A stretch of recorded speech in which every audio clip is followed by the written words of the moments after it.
भैया ए भैया आ भैया हो आ भाग साला सवेरा सवेरा झाट लगा मुंह लगा चले मुंड खराब करे खातिर। साला मेहरारू मेहरारू कहले भगवान कोस बारे मोर ठीक है कहता सारवा झाटे पूछे ऐसा जिंदगी के साला गांव समाज के सब जवान लड़का सन के हरदी लागता कम से कम हमार सूखल मरचो लाग जाये तो वहू से सबूर को रह जाये। अरे भैयो का मुंह गू खानी लटका के बैठल बाड़ी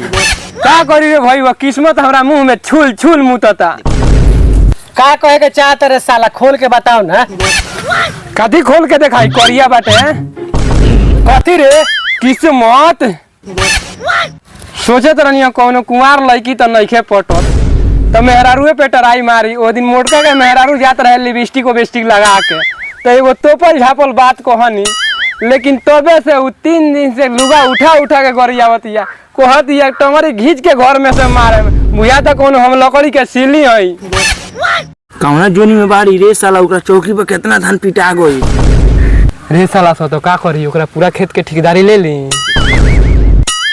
ए बैठो ना देख साला पहले मेहरारू पटाला से पहले ओकरा मर्द के पटाओ ओकरा मर्द के पटाला से पहले ओकरा लड़का के पटाओ लड़का पटावे से पहले ओकरा खर्चा कर नेम चूस बर्फ आइसक्रीम ई सब खियाओ। भाग साला तो हम लड़का पटा के कोरे में का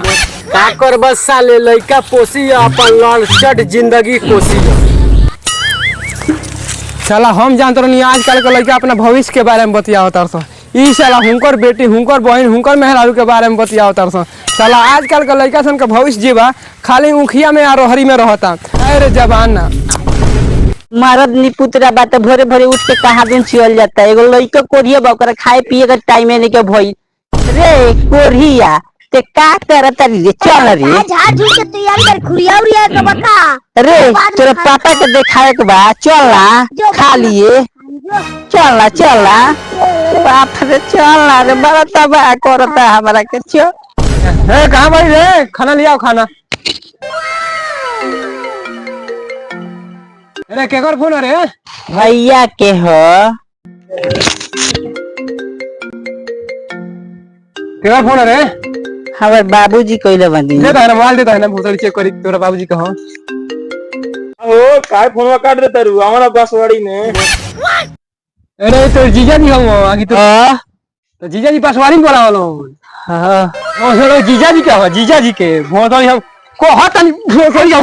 कहतनी जे सब गांव के छवारी का बुढ़वा बुढ़िया कौनो मेहरारू से बतियावा तारो तो ये हमरे मेहरारू रोज दिया भोतल तो हम का करे भाग भोतल भाग तो थोड़ा घर में जल्दी निकल जो जो करिया हम जाता नहीं होते रहो तरी बाहर तो हम ना रखी 2-3 गो तो मोल लागी। बाबा खाना दो बैग साला मम्मी चल गई जाता नहीं होटल में से ले आवता नहीं तो खाइए ठीक है मम्मी के बुलाओ चलो तनी ओकरे के बुला के ले आवे नीमन चाय बेजाय रलखियो जौने बना के खियावत रलखियो ठीक बा।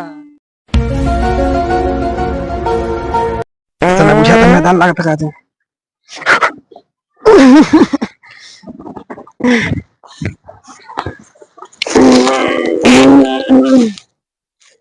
रे सर्वर रे कौन होगा तेरे रे सर्वर रे अच्छा रुपया दामाद जी ए महाराज एने का करता नहीं रोगा खेतो का हाँ ऐसे सुरजी हम कौन ही माल रख ले बनी का ना महाराज हम मेहरारू ये राउसास। अच्छा चल मेरा लइका नहीं के मानो चलो एकरा बाद ना मारो मारो तेरा तो ये हम ना जान हेरे आओ हेने मेरा रू चलो मेरा रू चल